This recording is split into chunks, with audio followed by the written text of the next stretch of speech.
je vous aviez dit qu'il y aurait des vidéos montées, mais il y aura quand même des vidéos Stream Deck. Ça me fait plaisir de vous en faire. Et là, c'est une vidéo qu'on a l'habitude de faire quasiment une fois par mois. Et je suis très content de vous la proposer aujourd'hui. Et j'espère que vous allez bien, les gars. C'est la rentrée aujourd'hui. Je suis très content de vous proposer plusieurs petites vidéos. J'avais dit qu'il y aurait beaucoup plus de vidéos montées, mais également en Stream Deck, et donc il y aura plus de contenus divers et variés. Demain, il y a le Seigneur des Anneaux, il y aura aussi une vidéo sur Captain America New World Order. Bref, il y a un petit programme à ne pas piquer des hannetons. Sachez que cette vidéo n'est, entre guillemets, pas préparée, dans le sens où c'est une vidéo à chaud, qui n'aura pas de montage, qui n'aura pas de photos, donc oui, on choisit la facilité. Tiens, prends ça! Voilà, non, c'était totalement gratuit. Mais oui, on avait l'habitude de faire ce genre de vidéos pour les vidéos en lien avec Sony, on avait fait aussi sur d'autres sujets divers et variés, encore une fois, mais là, on va parler de la série She-Hulk. Et je dois dire que de base, je ne devais pas faire cette vidéo-là parce que pour moi, la série était plutôt bonne dans l'ensemble. Alors, pour moi, il y a toujours du positif à retirer de cette série, sachant que tout à l'heure, on a regardé l'épisode 5 et la critique est toujours disponible sur la chaîne, mais c'est vrai qu'il y a des choses à revoir. Il y a beaucoup de choses à revoir, et la question que je voulais vous poser dans cette vidéo, c'est à quoi sert cette série She-Hulk? Parce que pour le moment, c'est un petit peu compliqué de se prononcer. Alors évidemment, afin de regarder cette vidéo dans les meilleures conditions, il faut avoir vu les 5 premiers épisodes de la série She-Hulk. Cela me semble totalement logique. Et en vrai, tout le MCU dans sa globalité, parce que ce n'est pas dit que je te sorte une petite dinguerie, voilà, concernant la plupart des petits programmes Marvel Studios. Et attendez juste, alors je n'ai pas de notes, mais je vais juste mettre ça en fond pour me donner de la force. Voilà. En tout cas, je suis très content de vous proposer cette vidéo. Mais peut-être un petit peu moins concernant le contenu, puisque on va parler donc de She-Hulk, cette série qui pour l'instant a 5 épisodes sur 9 de diffusés sur Disney+, mais qu'est-ce qu'on en pense? Personnellement, j'ai bien apprécié les 4 premiers, même les 5 premiers, mais le fait est que, pour l'instant, elle ne sert à rien. Enfin, ce n'est pas qu'elle ne sert à rien, puisque ça sert toujours, ça te propose un nouveau personnage, une nouvelle optique, une nouvelle vision des choses, puisque là on a un Hulk qui sait se contrôler directement, et on a d'autres problématiques qui se proposent à ce personnage donc de She-Hulk, le fait d'être une femme dans le monde actuel.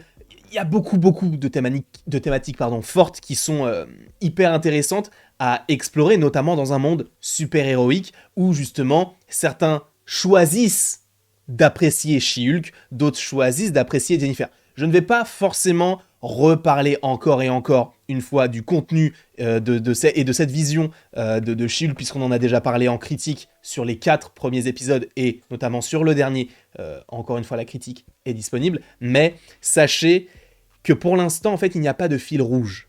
Alors, je trouve que en fait, la série est construite de manière très déconstruite, pour le coup. Dans le sens où, dès l'épisode 1, à la fin de l'épisode 1, on a un affrontement éclaté au sol, et ça on ne peut pas dire le contraire, entre She-Hulk et donc le personnage de Titania. Jusque-là, il n'y a rien d'anormal puisqu'on a vu ça lors du premier épisode. Et Titania, on l'a réévoqué uniquement lors de l'épisode 4. Ce qui signifie qu'on a eu un teasing de qui est Titania à la fin de l'épisode 1, et l'épisode 2 et l'épisode 3 n'en font aucunement référence. Et encore, il faut attendre la fin de l'épisode 4 afin de réentendre le fait qu'il y ait Titania qui soit libérée, etc. Sachant que ça, pareil, ça n'a aucun sens, dans le sens où elle a détruit une salle d'audience. Pourquoi? On ne sait toujours pas. Et on est à l'épisode 5, là où je trouvais que c'était plutôt intéressant d'avoir 9 épisodes sur cette série She-Hulk, dans le sens où on aurait pu exploiter beaucoup plus de choses. En plus de ça, on avait déjà eu un format un petit peu similaire, notamment avec What If, même si c'est de l'animation, donc ce n'est pas forcément comparable, mais on a aussi WandaVision qui avait le même format d'épisode, mais c'est vrai que WandaVision, on avait un fil rouge dès le début, même si on était dans l'incompréhension de ce côté un petit peu old school, noir et blanc, 4 tiers et tout, au final, tous les wagons se sont raccordés, mais là, pour le coup, pour She-Hulk, c'est compliqué. Pour l'instant, c'est très compliqué. Alors, là où dans WandaVision, on savait à peu près là où cela allait aller, là, pour She-Hulk, vraiment, je me pose beaucoup de questions, parce que, en fait, on a trop d'intrigues qui vont dans tous les sens. Hulk qui part dans l'espace, on va avoir Daredevil, On a Titania qui revient, qui affronte, juridiquement parlant, She-Hulk, sachant que ça aussi, alors peut-être que j'ai mal compris, mais ça c'est une incohérence, on est bien d'accord. À la fin de l'épisode 4, nous avons She-Hulk qui est pas mise en demeure, mais qui a une sorte d'assignation à comparaître devant un juge pour l'emploi du mot, entre guillemets, ou en tout cas des mots She-Hulk, puisque Titania a déposé la marque, mais après, t'as l'impression dans l'épisode 5 que c'est She-Hulk qui fait en sorte que il y ait un procès. Donc ça n'a pas de sens. Alors peut-être que c'est moi qui ai mal compris. Je peux totalement l'entendre, et je n'ai pas la science infuse, donc il y a des choses que je ne peux pas totalement assimiler à chaque fois. Putain, vu comme ça, de loin, ça faisait hyper prétentieux, mais t'as compris, je n'ai pas la science infuse du tout. Donc je peux pas forcément me dire que ça va arriver ou ça va arriver. Je ne dis pas que cela va arriver, mais que ça peut arriver, encore une fois. T'as compris. Mais le fait est que pour l'instant, même par rapport aux démolisseurs, ils veulent récupérer le sang de She-Hulk. D'accord. Mais pour en faire quoi? À la limite, tu nous avais fait un épisode sur la suite de cet épisode-là, donc l'épisode 3. Sauf qu'il n'y a rien. Wong, je veux bien qu'on mette Wong, mais il n'y a aucune... C'est même pas une idée, c'est même pas une volonté, c'est qu'il n'y a aucun intérêt à ce qu'il soit là. Hormis le fait qu'on se dise, il y a Wong. Alors, encore une fois, ce n'est pas une série dans laquelle il faut se prendre la tête, pardon. Parce que Wong, c'est bien beau, il est très stylé, etc. Mais ce n'est pas forcément la série sur Wong. On ne veut pas forcément savoir ce qu'il va advenir de lui. Mais en vrai, quand même un peu. En vrai, quand même un peu. En plus de ça, bon, on a eu l'abomination à la fin de l'épisode 2 et dans l'épisode 3. Ensuite, on va le retrouver, puisqu'il y a des teasers où il porte un putain de t-shirt. Je ne comprends pas comment la série est construite. Et ça peut poser problème, parce que le fil rouge, encore une fois, on ne sait pas lequel il... Enfin, on ne comprend pas. Et je pense que le fil rouge, ça va être le fait de récupérer le sang de She-Hulk. Je pense que les antagonistes principaux seront les démolisseurs, et je pense qu'ils bossent pour quelqu'un qui est... On parle du leader, on en parlera notamment demain, mais c'est vrai que c'est un peu complexe de s'y retrouver concernant cette série She-Hulk. Après, encore une fois, tout le monde peut y trouver son compte, il y en a qui vont adorer, il y en a qui vont détester, il y en a qui seront un peu comme moi entre les deux, dans le sens où il y a du très bon et il y a du très mauvais. Donc, c'est là où je me pose la question de savoir quel est l'intérêt de cette série, à part de proposer un nouveau personnage.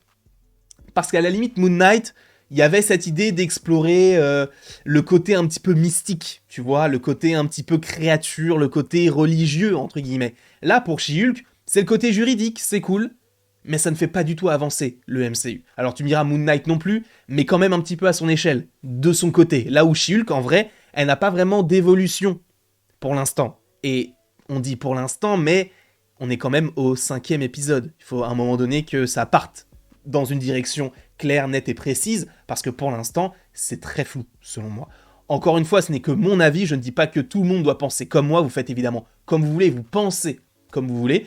Personnellement, moi je passe de bons moments devant She-Hulk, mais c'est vrai qu'on ne peut pas le nier, il y a un problème d'écriture de la série. Il y a un problème de montage, il y a un problème de rythme, et c'est dommage. Moi, ça me pose un petit peu, pas totalement problème. Voilà, je vais pas mentir, c'est pas incroyable non plus, ce n'est pas très très grave, mais je peux comprendre que certains se disent, mais en fait, cette série, elle est mauvaise. Et je peux l'entendre, je peux totalement le comprendre. Après, on est libre d'aimer ce que l'on veut et qui on veut, et c'est ça aussi la beauté du cinéma, c'est la beauté des séries, c'est la beauté de Marvel dans sa globalité. Mais quel est l'intérêt de la série She-Hulk? Je pense que c'est surtout pour présenter un nouveau perso, peut-être, et ça on en parlera demain, un teasing vers un gros film. On en parlera du coup dans quelques heures maintenant. Mais on aura le temps de l'évoquer d'autant plus durant le 100% Marvel ou l'after de 100% Marvel. En tout cas, je vous remercie grandement d'avoir été présent lors de cette petite vidéo qui était vraiment... Elle était prévue, mais elle était prévue montée. Et c'est vrai que c'est bien d'avoir des vidéos montées, mais c'est bien aussi d'avoir ce côté un peu... Je dis pas que dans les vidéos montées, ce n'est moins naturel, mais quand même un petit peu, parce qu'on coupe les on coupe les petites coquilles, etc. Et dans une vidéo Stream Deck, c'est beaucoup plus simple, c'est beaucoup plus fluide, entre guillemets. Et par exemple, là, le mais, j'ai bugué sur la voix, ça, je l'aurais coupé. Là, je le garde au montage. Je le garde.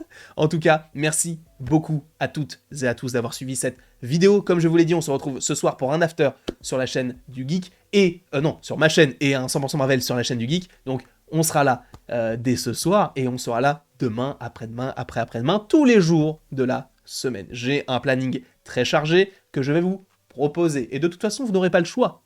D'accord? En tout cas, je vous fais d'énormes bisous et il ne me reste plus qu'à vous dire à la prochaine pour la prochaine.